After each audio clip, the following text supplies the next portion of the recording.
Welcome to the Walk-In, a space where silence speaks and sound does the healing. I'm your new Yoki host, and today we're stepping into something different. Not loud, not dramatic, but powerful. My guest today doesn't heal with medicine. She heals with sound, vibration, rhythm, and tone. You ever hear a song and suddenly feel safe? Or let a wave of sound crack something open inside your chest? Something you didn't even know needed to be freed. That's what she does. So come on in, kick off your shoes, leave your armor at the door, pour something warm, and let's listen. Not just with our ears, but with our souls. This is Soul Stain, the sounds that guide us. It's not going to be an elegant first couple minutes, but it's fine. That's okay. Yeah. Oh, it even shows your little icon on the top. That's neat. I like Does that. it? What does it Yeah. show? I can't see it. For my recording, it shows. It just. Well, I don't know. Do you want your name? I can change your name. It just says Maggie the Sound Therapy. That's all right. I don't care. That works. Maggie the sound therapy, or you can say Maggie the sound practitioner. I don't know. It's up to you. But yeah, technically it's the sound practitioners or sound and healing practitioner is a lot of stuff that you can call it. I call it yeah. So I say for my business, even though so here's the thing I should say. I have my own business, which is called Sacred Ceremonies and Healing Practices. So then I say that I am a sacred ceremony and healing practitioner, but I also happen and am very fortunate to have this opportunity to be working in a studio. So I rent a space in a studio from three lovely ladies who own their own business, and it's a massage and wellness center. So I am Hmm. very fortunate that I get to do that. That's awesome. Okay. Yeah, it's really cool. Yeah. All right. So I definitely changed that to practitioner. We definitely want that to be. Well, thank you. I We appreciate want that to that. be completely accurate. Okay. So, all right. It's been an interesting hour for sure, for sure. We've learned some stuff together. Yeah, but the thing is like yeah. So funny enough, I had this written down for like 2 p.m. I forgot that I said 10 in the morning. 10 in So the morning. yeah. So I was. You actually woke me up. Whenever you called, I was sleeping. Yeah. You sounded a It's little like, groggy when I first talked to you. I'm not gonna lie. yeah, no, 100%, 100%. I was trying to use my acting abilities to hide the fact that I just woke up. Um, but anyways, okay. So I'm gonna wait for the monologue. The monologue we can do afterwards. I want to get to the good stuff. So Okay. we're gonna talk about. I want to talk about who you are, right? So Okay. you say that you call yourself a practitioner. So what does that mean for you? A sound practitioner, you said? Yes. Yes.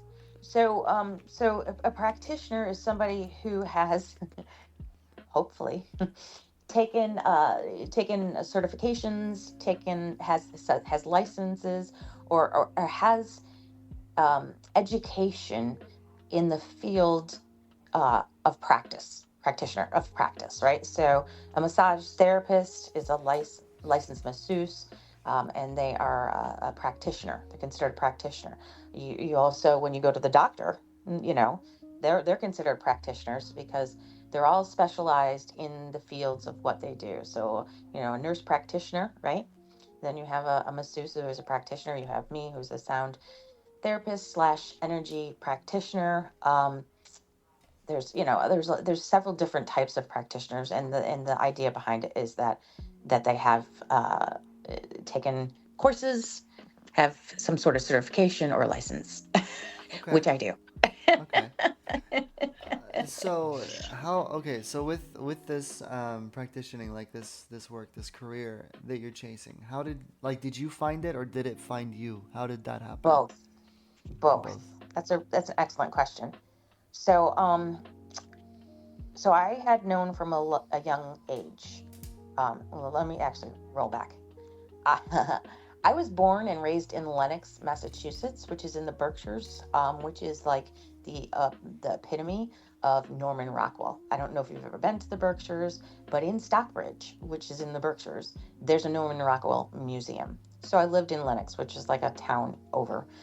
Very quaint, very village, very Norman Rockwell. And then my mother remarried when I was 8. And so in the 5th grade, we moved to Picayune, Mississippi, which is the epitome of the deep South. And religion is a belief, but it's also like a social way of life. So very active in the Methodist Church when I was down there because everybody belonged to a church. You had a church family. So I knew from a young age that I wanted to do something when it came to connecting, healing, and helping people along their journey because I was helped along my journey and I'm still being helped. Because again, we discussed it takes a tribe, it takes a village. And so I knew from a young age I wanted to do something like that. It's a long and winding road that led me to actually in 2010 start seminary. So I went to Drew Theological School, which is a part of Drew University, which is in Madison, New Jersey. You can complete the seminary in 3 years. I took 4 because I was commuting to go to Drew. So I had 3 young children at the time, and my husband was very good. He would take care of the kids who were all, like elementary school. Um, and I would do what Doug and I, my friend who was also going to ceremony, we called it our marathon day. I would meet him in the park and ride at like 7 in the morning. We would get in a car together. We would drive all the way down to Madison, New Jersey, which is, well, actually, the theological school is in Morristown, New Jersey, which is about 3.5 hours. And we would take back-to-back classes. We would finish our night class, which usually ended around 9:30-ish. And then we would drive the 3.5 hours back home.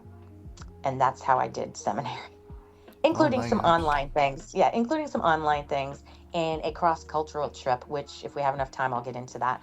But part of seminary is they wanted you to go on a cross-cultural trip where you were the minority, where English is not um, the spoken language, where Christianity is not the dominant religion. So I went to Turkey. I had my cross-cultural trip in Mm. Turkey, and it was freaking amazing. It was awesome. But I say all that to say um, that, I knew at a young age I wanted to do something. Down south in the 80s, there weren't many women pastors. I don't think I saw a single one. And it wasn't until up here that I realized, oh my goodness, women can be pastors too, which is what led me to Drew, which is what led me to being a pastor for 8 years. So I was a United Methodist pastor in the area where I live for a few different churches for about 8 years. And then I decided that I need to stop parish ministry for multiple reasons that we won't go into here, but it was just not calling me anymore. It had become a little toxic because the Methodist Church was going through a schism. Um, and not to get into all of it, but is it basically the same thing that the Lutheran Church went through? The Lutheran Church went through the exact same thing that the Methodist Church is just finishing up with now, where went through a schism and they split. And there's in the Lutheran Church there's what's called the Missouri Synod, and there's the ELCA. I always say it wrong. ELCA. And one of them is accepting of everyone, and one of them is not. So that's what the Methodist Church was going through, and Mm. I felt it was very toxic, and it was not good for my mental health. So I Mm. stepped away from parish ministry in the Methodist Church for a while, but that's what I thought. And I know this is a long story, but I wanted to give you a background of where I was. So now I'm in this spiritual void where I'm like, okay, I'm not doing parish ministry anymore. I have this seminary degree. I have this desire to help. I have this desire to walk with people on their journey. What the heck am I going to do? So I started like exploring and researching and going to different churches. Nothing seemed to work. Then I went to a veterans retreat because I didn't start with that or leave with that. I am a veteran. I served for the Army National Guard back in the early 90s. So I went to a veteran retreat. And at this veterans retreat, we finished up with a sound bath. And Chris, I didn't know what it was. I had never experienced one. So I just followed the herd and laid down and did what I was supposed to do on my mat with my little bolster and my pillow. And I'm like, okay, what's this all about? I never turned back after that. I had the sound bath and I was like, oh my goodness, this is it. This is speaking to me. This is calling to me. This is what I need to do a deep dive into. And so it was after that retreat I started exploring, well, how do I do this? How does this look? How is this going to look for me? And that's when I started. I found the company that I took classes with, and that's how I became certified. And that's what I've been trying to do and make it my work ever since. And slowly but surely, it's coming there. It's been a year now, and because I started this August of 2024, and it wasn't until July, so last month, that it actually seemed to really be falling into place, and that's when I landed here. So last month in July is when I came, and I got a space in this studio, and now things are just kind of falling into place, which is amazing to feel and to watch, because there's very few times, at least in my life, where things have just seemed to line up, and the universe has seemed to just kind of place things in front of me to make things happen, and that's one of these times, and it's pretty magical, and I'm really excited. Yeah, yeah. I love the. Okay, so you were saying that there was a moment whenever you sat down and you were getting ready for this sound bath that you've never hmm experienced before. hmm And there was a moment where your whole body just said, "This is it." And I remember I was talking to Joseph in a previous episode about he's still trying to find that. He's still trying to find that spark that goes throughout his whole body. So Yeah. if you're able to just kind of tell me what, because you're in tune with emotion, you're very familiar with it, especially with sounds. What does that feeling whenever you feel your whole body light up towards something where you know what journey you want to take? How would you describe that? Yes, and I will totally describe it, but it's my understanding. I can't say because I've only felt it through me. Not everybody feels it the same way. Like it's not going to present the same way for everybody. But for me, um, I was laying there and the vibrations just started to. I could feel the vibrations. Like I could feel it from my toes to my head. I thought, oh my gosh, it was just connecting with me. The vibrations were connecting with me. And then I went through a whirlwind of emotions. At first, I started to get teary eyed because I was just like, oh my gosh. And then now I'm actually getting emotional right now as I talk about it and I relive it. But I'm laying there and I started to get teary eyed because I was like, oh my gosh, this is speaking to my heart. I can feel it through my whole entire body. This is something that is resonating with me. This is something that I am feeling like overwhelmed, but in a good way. Because you know how you can cry tears of joy. So I wasn't getting teary eyed because I was sad. I was getting teary eyed because I was like, is this it? Is this is this what my next season? I call it seasons of life. Is this what my next season is going to look like? Is discovering this and doing the deep dive and actually offering this to people. And and sound baths are typically an hour. They can be shorter, they can be longer. And as I went through it, I just, every second, every minute, I was just like, this is it. I can feel it. I can feel it in my bones. I can feel it in my heart. I got chills. I got tears. I got happy. Um, and then when it was done, I just got motivated.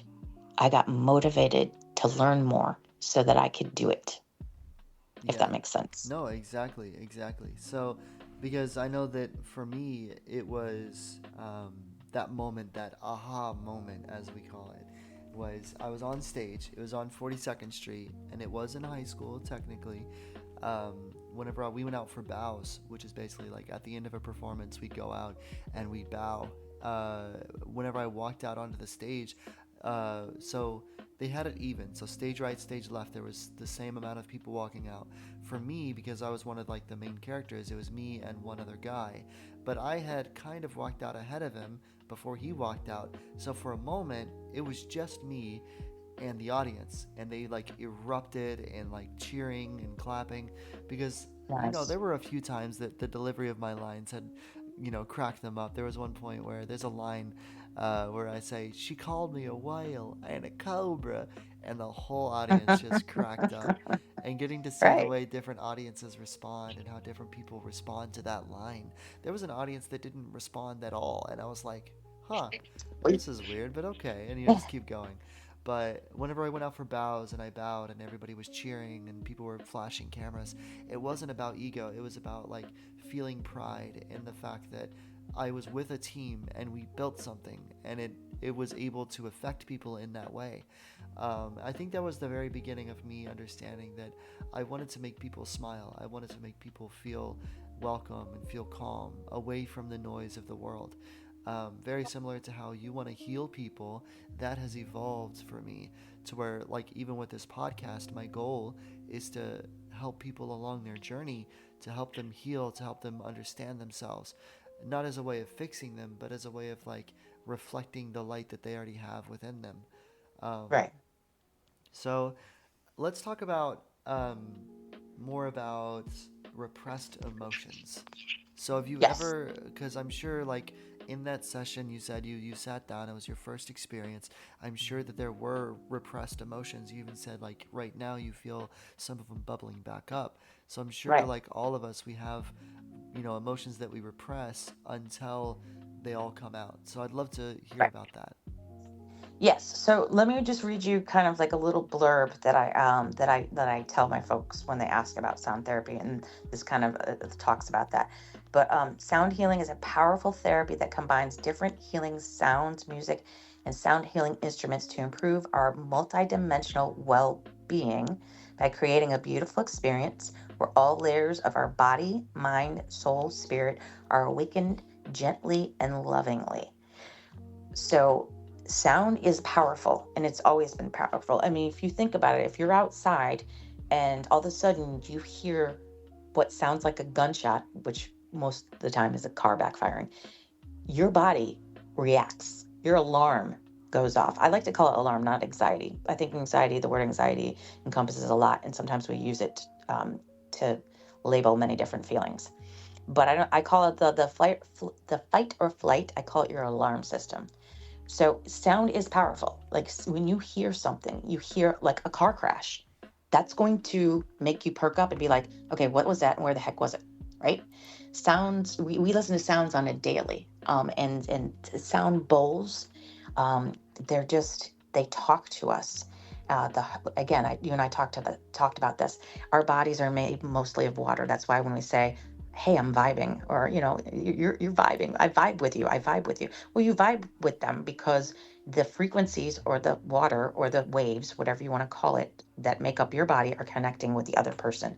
And that's what sound therapy is about. These bowls will connect with you. The hertz or the sound waves in these bowls will speak to the sound waves in your body in whatever way that it reaches you on whatever day that it reaches you, because it varies. It's the sound bowls I listened to today might interact with me a different way than tomorrow, right?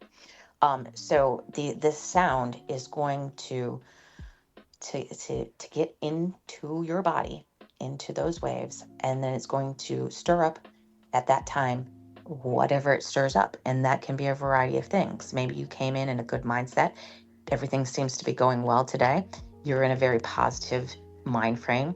The sound bowls might bring up some happy feelings in you, feelings of joy, feelings of hopefulness, feelings of motivation, or relaxation, because you're open to these things, because you're in a good mindset. It relaxes you, and you leave here feeling refreshed. If you come in and you're coming off of a really bad situation where maybe, let's say, you fought with your partner, or you just lost your job, or something major is going on in your life, and you come and you lie on my table, your body is filled with a lot of anxiety, and this is where I will use anxiety. And so you're in a different mindset. So hopefully, if you're open to the bowls, it will help bring some of that negativity down. But depending on what your situation is, it can also heighten it, unfortunately, because it wants you to process those feelings. It wants you to walk through that. You and I talked about, a lot of us don't like to feel these days. We do a lot of things to cope with not feeling. We compartmentalize and shove it down and stuff it down and stuff it down, and it comes out in different ways. Sometimes when people don't want to feel those feelings, they use coping mechanisms like alcohol or marijuana. Now, I'm not saying you can't drink or you can't smoke weed. What I'm saying is if you're using those as coping mechanisms to not feel your feelings, and you come lie on my table, you may end up feeling those feelings that you're trying not to feel. And Right. that, in my opinion, is a good thing. It might not be yours, but it's a good thing because you need to process those. And like my Absolutely. therapist, I am a veteran, so I do go to therapy. To be honest, I have a bachelor's in counseling psychology. So everybody needs to be in therapy, but that's a I'm whole I'm different conversation. studying I'm studying to be a therapist, and I'm telling you, everybody, even Oh therapists yeah. need a therapist. It's not Oh, for about, sure. being injured or being, a failure or anything. It's about we're not Yes. supposed to walk alone. We're not supposed to do anything Yep. alone. We can work together to be better. That's all it is. Everybody needs a Yep. little bit of help. That's all. Yep. So I'm not claiming to be a therapist. I tell people, I was like, yes, I have a BA in counseling psychology, but I did not go on to get my license in therapy. I'm not claiming to be a therapist, but I know sound is interact with you in whatever state that of being that you are when you encounter it, and that comes in all different emotions. Yeah, and there's a lot of coping mechanisms. I know, like, so I have ADHD, so whenever I was younger, and even sometimes now, one of my coping mechanisms is to kind of numb it out.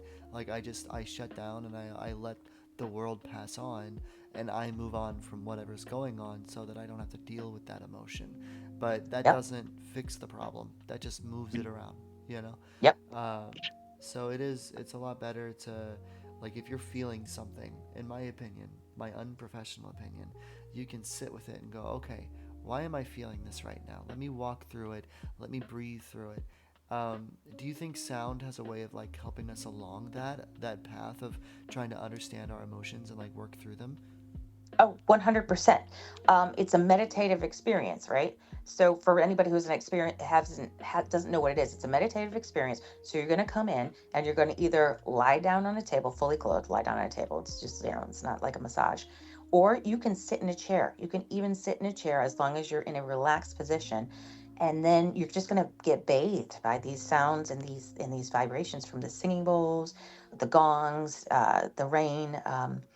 Sounds, but it's a listening meditation that's designed to promote relaxation, stress, and overall well-being. But in that meditative state, what's going to happen is you're hopefully going to disconnect from external distractions and focus on your body awareness. So while it's primarily known for relaxation, it can also serve as a means of self-inquiry and exploration and help you to become more aware of your inner sensations and emotions, right? It helps you process a lot. Again, so depending on what you're processing at the time is how your experience is going to be, if that makes sense. Oh yeah, absolutely, absolutely. So I know you said you were in the studio. Do you want to do a sound demo and maybe promote your Sure. business a bit? Absolutely. All right. I will play a little and then we can talk a little. I'm going to start with the Tibetan bowls. Let me turn this up and see if I can get you close enough. Hopefully, I will. So, I'm going to start with some Tibetan bowls. This is my favorite bowl. I shouldn't have favorites. I do. Just like you shouldn't have favorites with kids. I do. This one's called the Jupiter bowl, and I like it because it's got the deep, resonating sound that usually grounds people. And this is usually what I start and finish my baths with. So hopefully this won't be too loud or loud enough. You tell me. That sounds good. That's loud enough, yeah.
Are you able to hear most of that, hopefully? Yeah, that was really good. That was really good. So that's just a little taste. I mean, it's one of those things where I played my what I call my deep um, Tibetan bowls, which have more like a resonating sound like these guys. And then I also played my little chakra Tibetan bowls, which is the one you heard, that little guy. Uh-huh. And then I have crystal bowls, which are the ones that I told you you want to pay off. And here we go.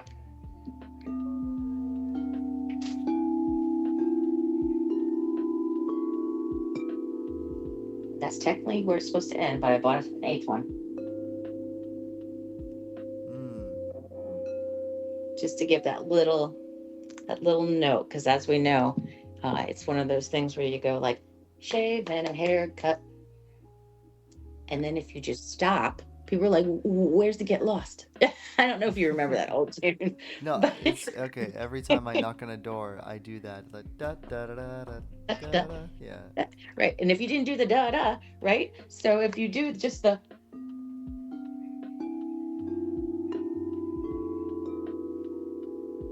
Yeah. and then It's you're like, like, oh, then you want where's the the get lost? right. So, and I only say that because chakra is 7, right? So I have 8 crystal bowls. When people look, I'm like, you'll find out why I have the 8th one. You'll see when I play them. It'll make sense when it makes sense. It'll make sense when it happens. You're gonna want it, trust me. Oh yeah. Oh yeah. So tell me more about your business because I definitely want that to get out there. What's the name of it? Like however Yes. comfortable you are with talking about it. Oh yeah. So I have 2 things going on here, and I definitely want to give a shout out to the ladies here at Active Therapeutic Massage and Wellness, because they took a chance on me. They had an extra room. I had been coming here actually as a client, and I was telling them about my sound therapy journey and how I'm not only certified in sound therapy, but I'm certified in several other modalities too. So I do sound therapy, but I also do what's called a fire release ceremony, a water ceremony, a cacao ceremony. Cacao is a type of very intense chocolate. Hmm. Um, and then a crystal ceremony, but also a crystal chakra balancing ceremony and a moon ceremony. And actually, we're going to plug that right now, if you don't mind, because tomorrow night is a full moon, and I am doing what's called a full moon ceremony here at the studio where they allow me to practice. And you're probably going to see, okay, like Maggie, what the heck is that? So it is a moon ceremony, which is in itself a modality, and then sound therapy. And you take both the sound therapy and the moon ceremony and you combine them for a full moon ceremony. So there's a little quote by an unknown author. I'm sorry, I don't know who it is, but it says, "Full moon sound journey. Come one, come all. Like the moon, I honor every phase of who I am." Like the moon, I honor every phase of who I am, because the moon shifts and so do you, always becoming, always evolving. So, what the heck is a full moon sound bath? A full moon sound bath occurs when it's a full moon, obviously, and that kind of acts like as a cosmic spotlight. So the full moon is supposed to bring us clarity, making moments of completion in our lives, and it's time when energy peaks. Like, and people are like, "Oh, okay, energy peaks." Hasn't there ever been a time where you're like, "What is going on? What is happening with everyone? Is it full moon? What the heck?" And when I was working as a chaplain at AMC as part of my seminary, I worked at a level 1 trauma hospital, AMC, right here in Albany. And we used to joke, not in a funny way, but like joke, like, what is today a full moon? Because there's a lot of people in this ER. There's a lot of, a lot of interesting situations walking through the door. So I say all that to say, the moon affects a lot of things. We already know the moon affects the tides. The moon has, and the tides are tied together. We know, and I hope this is not TMI, the moon affects women's menstrual cycles. The moon affects a lot of different things. So that's some energy, right? So you're taking that powerful energy and you're combining it with the powerful energy of the sound bath.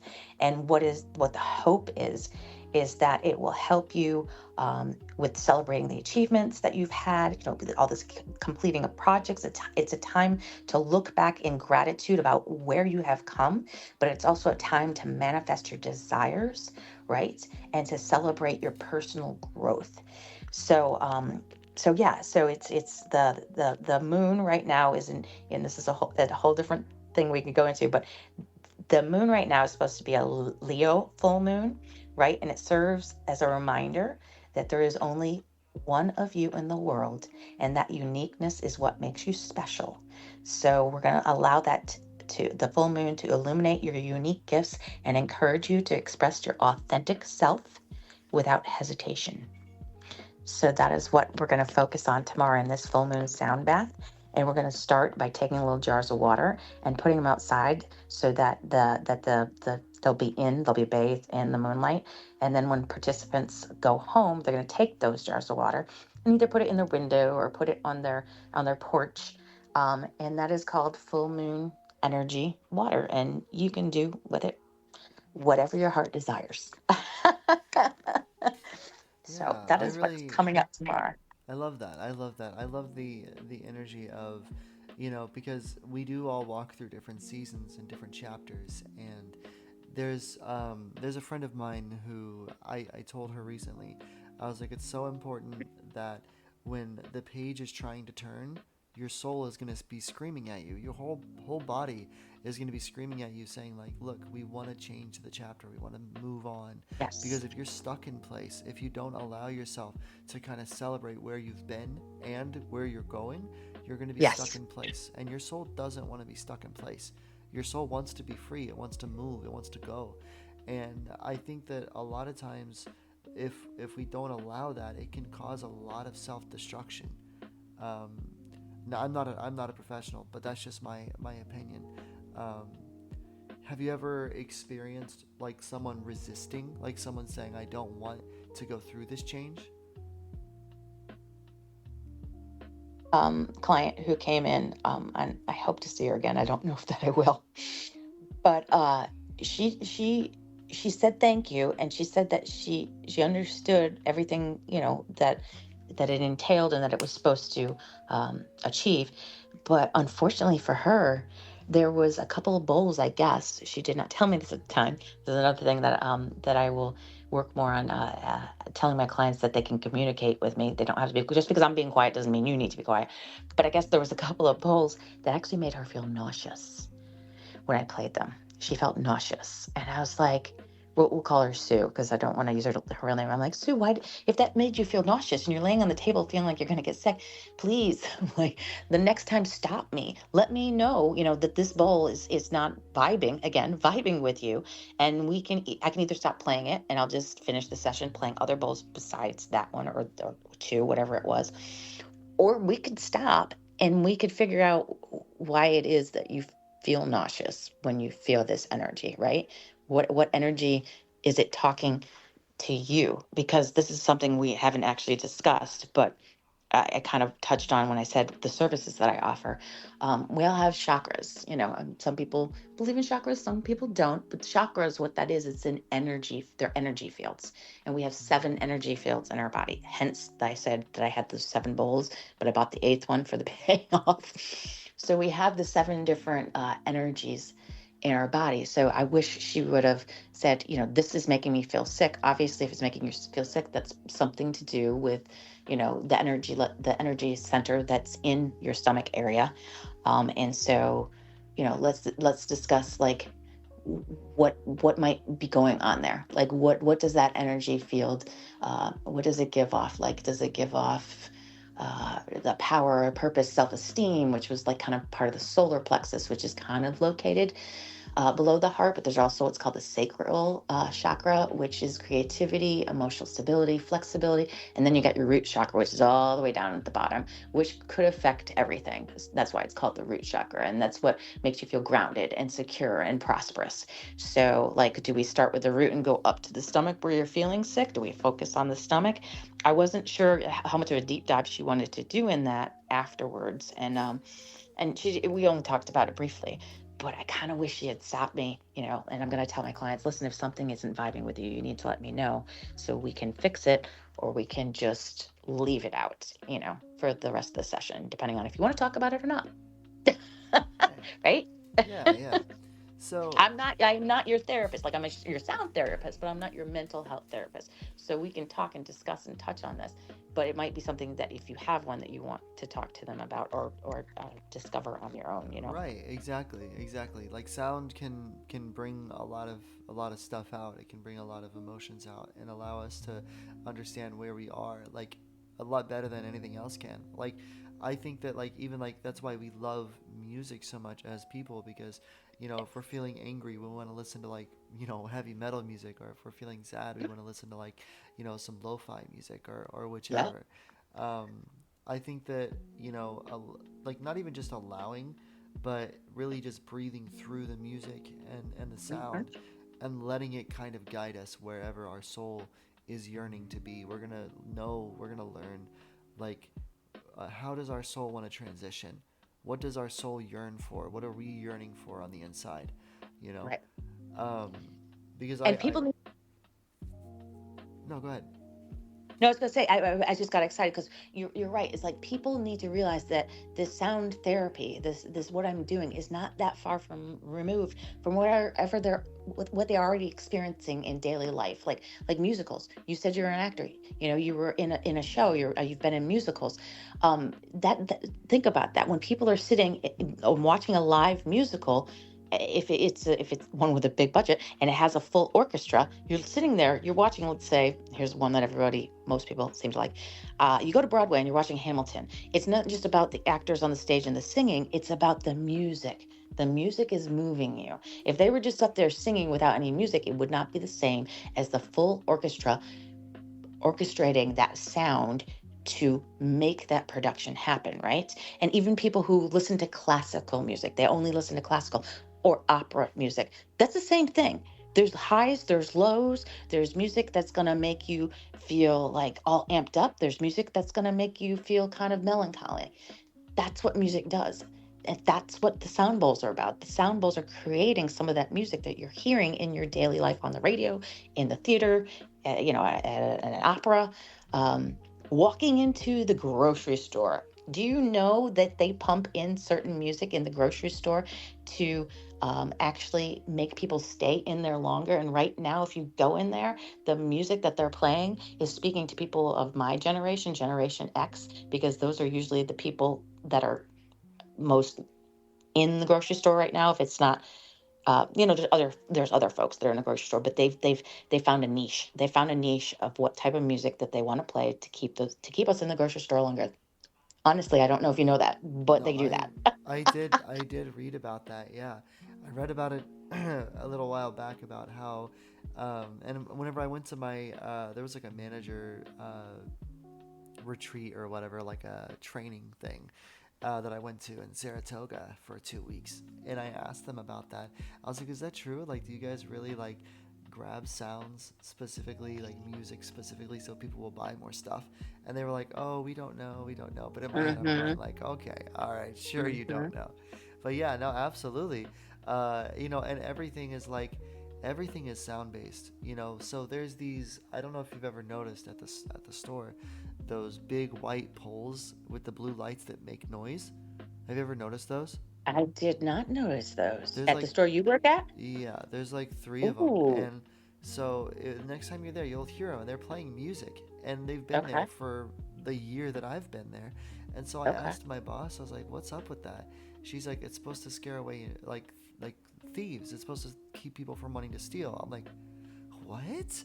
How does that Does that music? work? Yeah, I don't know how it works, but it's got to be working because they still have them out there. So there's got to be something about that music that makes people Interesting. not want to steal. I don't know. Um, I was like, well, that's so weird. You're gonna listen to the sound and the music, and you're gonna go, "How does Chris put up with that?" Let me tell you, late at night, whenever it's super foggy and I'm out there cleaning up, and it's just you hear that, it just sounds so eerie, especially if It it's is. echoing off of the building. Like, okay, so creepy. I don't know, but So that's outside in the parking lot. This is what I need to look for outside in the parking lot. There's these Yeah, poles. downstairs. Okay. Yeah, yeah. Okay. I'm gonna Um, check that out. the next time you're there, absolutely.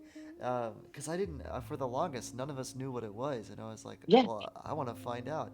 Sound has such a beautiful way of like, it's, Yes. it's if you can walk alongside it, if you can breathe alongside it, it's not a hindrance. Yeah, it's gonna hurt. It's gonna suck.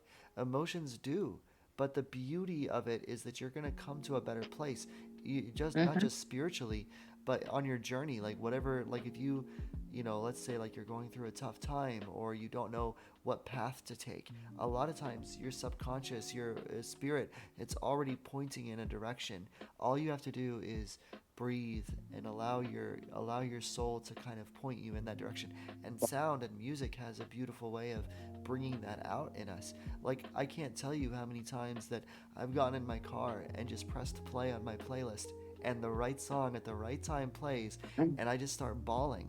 And for a long time, I was scared of crying. I was scared of getting angry. I was scared of being anxious because, especially for guys, it's really, and I'm not saying it's not for women either, it's for both genders for sure, but at least for me, in my experience, it was a lot of, well, be a man, grow up and be a man. Like, don't Mm-hmm. don't feel these things because these things are just distractions or whatever. But that's just not true. In my opinion, I think it's more mature to walk alongside your emotions. Yes, you should be able to temper them. You should be able to hold them, hold space for them, and not lash out. But a lot of that is allowing yourself the time and the space to process those emotions, knowing where your safe space is, going to things like sound therapy, like a Yes. sound practitioner, where you're allowing your soul. It's like cleansing the ink off of Mm-hmm. off of a page.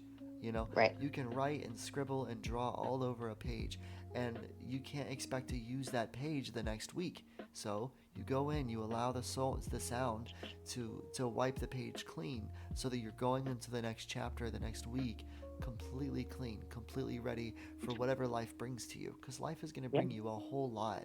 It's gonna make that page so messy, but if you allow it to be cleared off, and it's the beauty of relying on other people. A lot of people don't want to rely on other people because they feel weaker. I don't think it's Right. weak. I think it's strong. I think it takes a lot of bravery and strength and, yes, vulnerability to open up to other people and allow your emotions to kind of be put on a table, literally. You know, I think it's really brave what you do because I'm sure like there's times where you're affected as well. You're on the battlefield every Yeah. time, and you're Yeah. hoping that you're able to help these people. You're hoping that these people are able to walk out happier and better. Uh, you know, and I think what you're doing is great. I think that if each of us has our own journey. But if you're trying to heal other people, I think a lot of that is it shows maybe just how much healing you've been through and how much you've been through. And I'm proud. I'm proud of you as a fellow human on Here. this planet. I'm proud of you I for appreciate for that. going through. Yeah, absolutely. Because I know it can be scary for sure.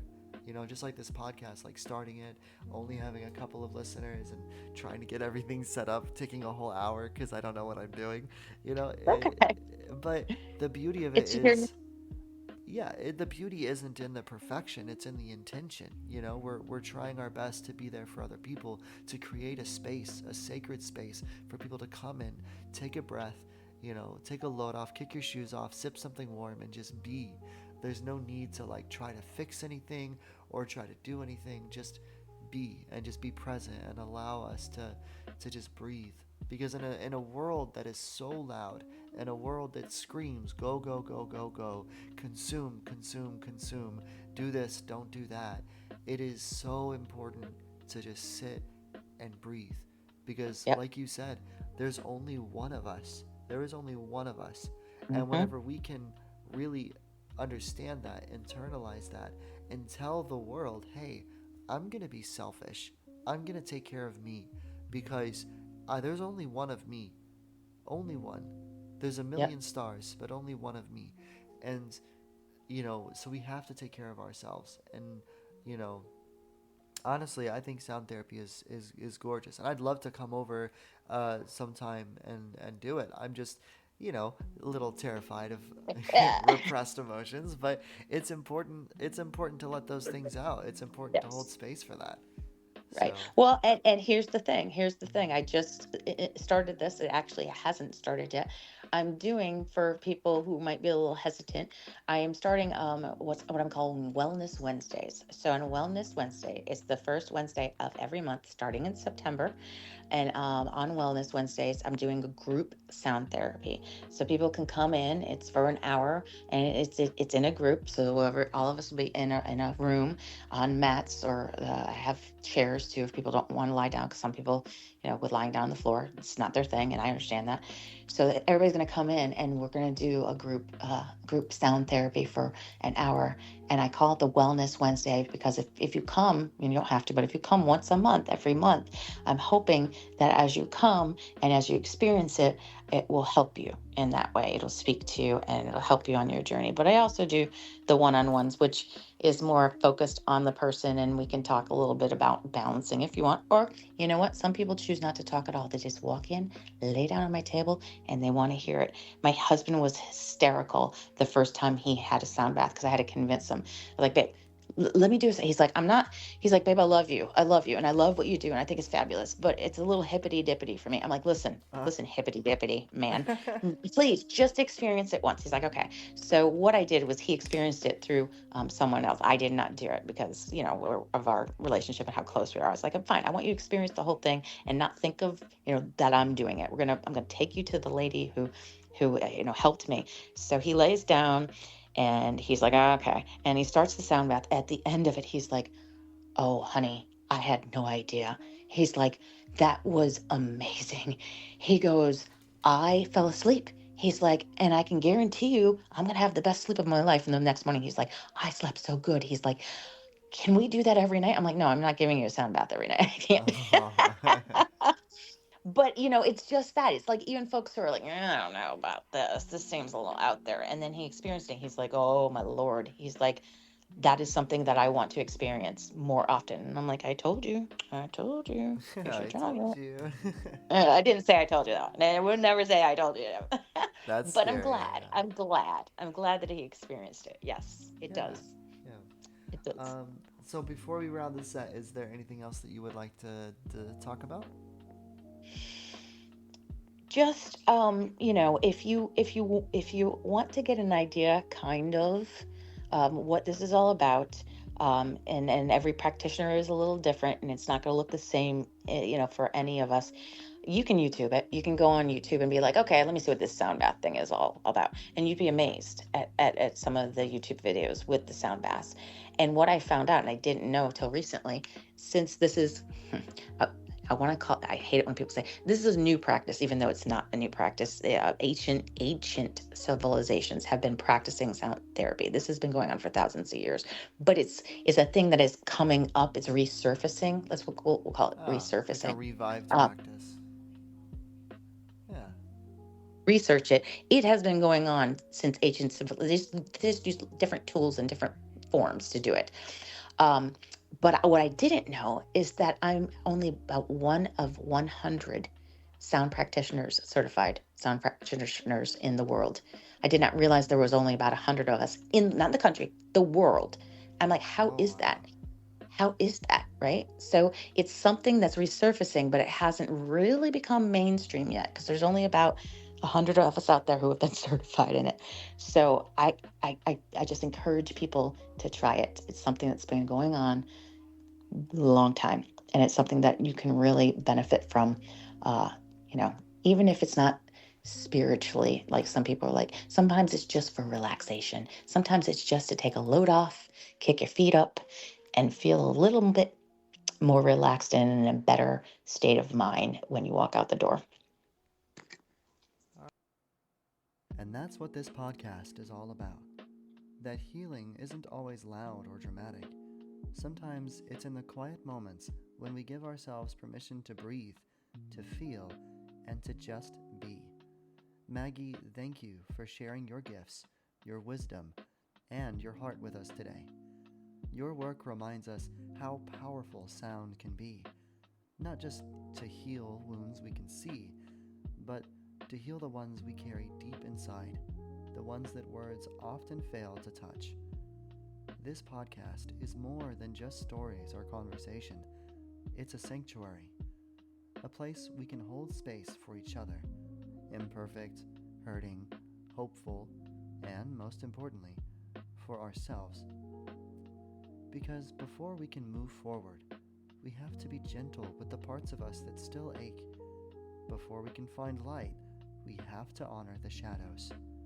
So thank you for walking in, for trusting me with your story, for taking this step towards healing, even when it feels hard. When you walk out the door this time, I hope you carry with you a little more peace, a little more courage, and the knowledge that you are not alone. This is The Walk-In.